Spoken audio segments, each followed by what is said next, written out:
جی viewers آداب، راشد جاوید ایک بار پھر آپ کی خدمت میں حاضر ہے۔ اور جو کل کا دن تھا، کل کس لیے کہہ رہا ہوں کہ رات کے 12 کے تقریباً 25 منٹ ہو رہے ہیں اس وقت جب میں آپ سے کے لیے ویڈیو ریکارڈ کر رہا ہوں۔ تو کل کا جو دن تھا وہ بھی ظاہر ہے آج کل جس طرح جب سے یہ نئی حکومت آئی ہے شہباز شریف صاحب کی، تو ہر روز کوئی نہ کوئی نئی خبر آ رہی ہوتی ہے، کوئی نہ کوئی نئی سیاسی ہلچل یا ٹینشن جو ہے وہ ہوتی ہے۔ تو کل کا دن بھی اس لحاظ سے اہم تھا۔ کیوں اہم تھا اس پہ ہم ٹھہر کے بات کرتے ہیں۔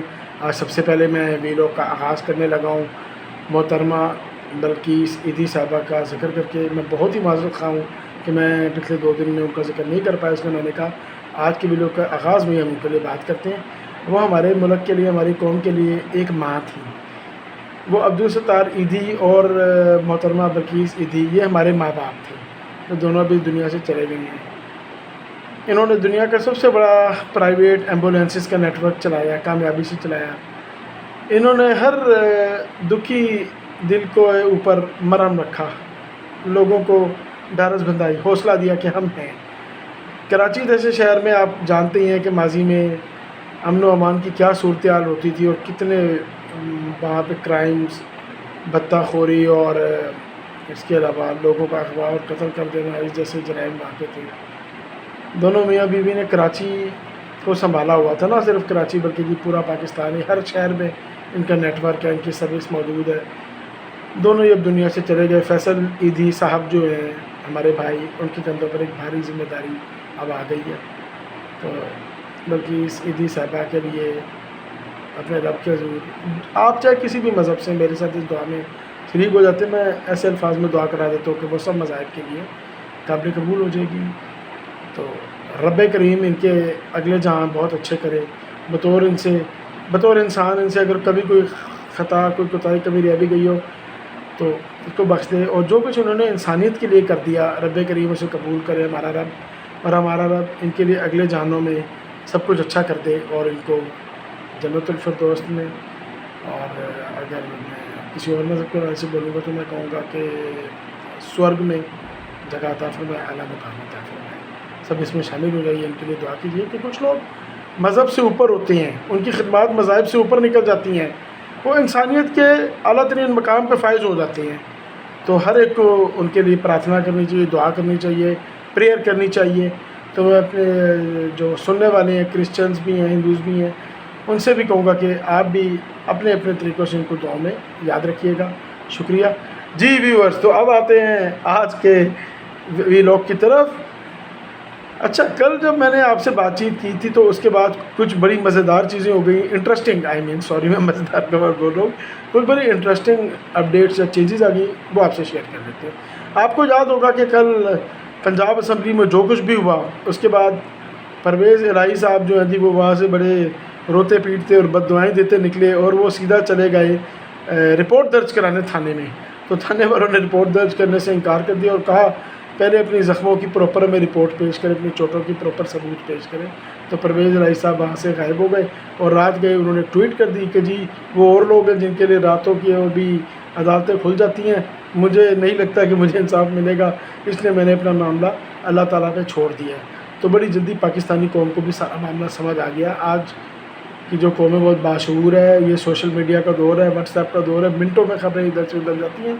اور پھر یہ ہوا کہ آج کچھ ویڈیوز بھی سامنے آ گئیں جس میں دیکھا جاتا ہے کہ پرویز الہی تو خود کچھ آؤٹ سائڈرز کو اسمبلی میں ان کر رہے تھے، انٹر کروا رہے تھے کہ جاؤ جا کے لڑو، جاؤ جا کے مارو پھینٹو۔ تو یہ تو سچویشن بدل گئی، یہ تو سٹوری بدل گئی ہے۔ اب تو پرویز الہی صاحب کے خلاف کوئی کارروائی نہ شروع ہو جائے، اس بات کا ڈر ہے۔ پرویز الہی صاحب کو عمر کے اس حصے میں 76 سال کے ہیں، یہ رسک نہیں لینا چاہیے تھا۔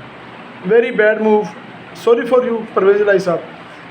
اچھا جی، اب بات یہ ہے کہ دن بدن پی ٹی آئی ٹیکنیکل غلطیاں کر رہی ہے، اور ہر جگہ پہ جو مسلم لیگ نون ہے وہ اخلاقی طور پہ ان کو مار دے رہی ہے، ان کو شکست دے رہی ہے، وہ اخلاقی طور پہ ان سے آگے جا رہے ہیں۔ فار ایگزامپل جو کچھ انہوں نے قومی اسمبلی میں کیا، رات گئے تک سیشن چلائے رکھا، اس سے پہلے جو 1 ہفتے تک جھٹائی کی عمران خان نے، جس طرح غیر آئینی طور پہ اسمبلیاں تحریر کی، پھر سپریم کورٹ کا آرڈر آنے کے باوجود انہوں نے اس کو ماننے میں تعامل کا مظاہرہ کیا، جو میں پہلے ابھی کہہ چکا ہوں۔ ابھی یہ سب چیزیں عمران خان کو خراب کر رہی ہیں۔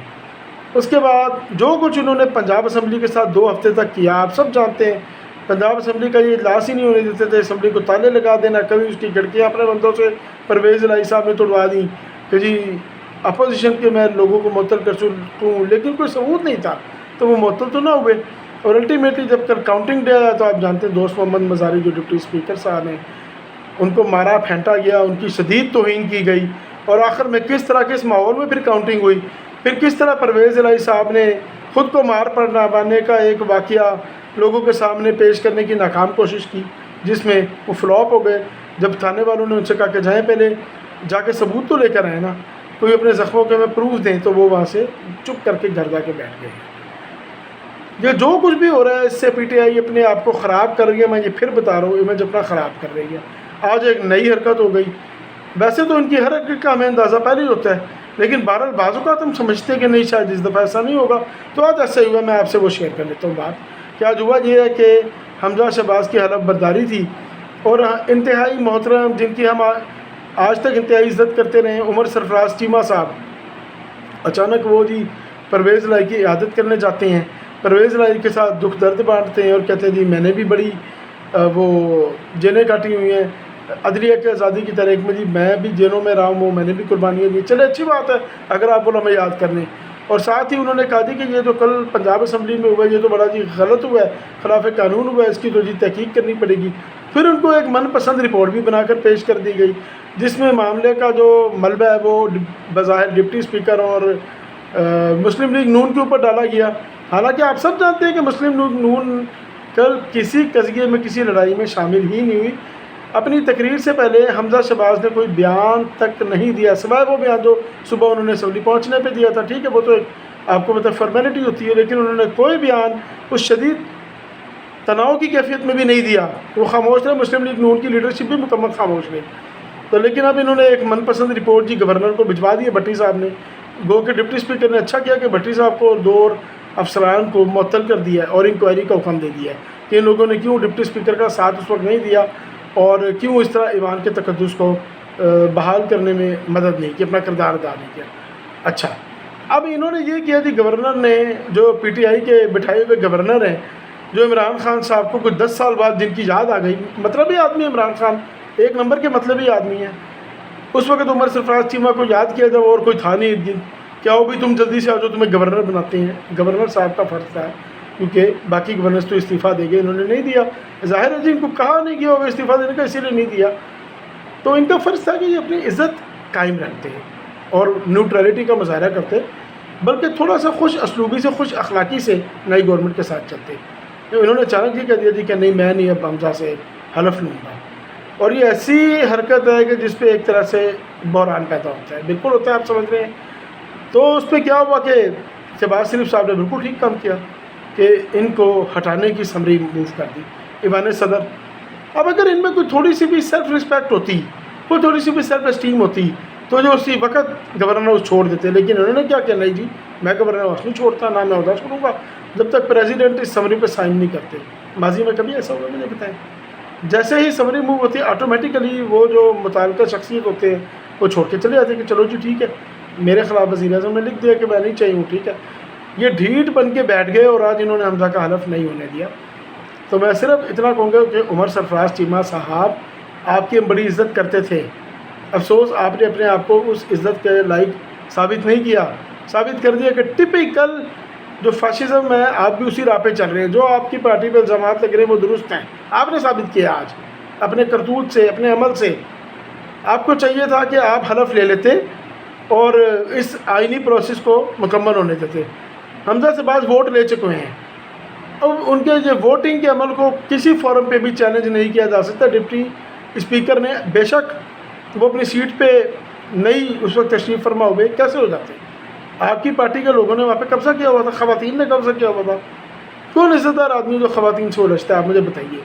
تو انہوں نے مجبوراً جو گیلری ہے وہاں سے کھڑے ہو کر کارروائی چلائی، لیکن ٹھیک ہے وہ ڈپٹی اسپیکر ہے نا، ہے تو صوبائی اسمبلی کے اندر ہی نا وہ، تو انہوں نے وہاں سے کارروائی چلائی اور ووٹنگ انہوں نے کروا دی، اور ووٹنگ میں نے آپ کو کل بھی ناظرین بتایا تھا کہ ریکارڈ کا حصہ بن جاتی ہے۔ تو اس لیے اب ظاہر ہے کہ وہ انڈو نہیں ہوگی، اور حمزہ شہباز جو ہے الٹیمیٹلی کوئی نہ کوئی آ کے ان سے حلف لے گا۔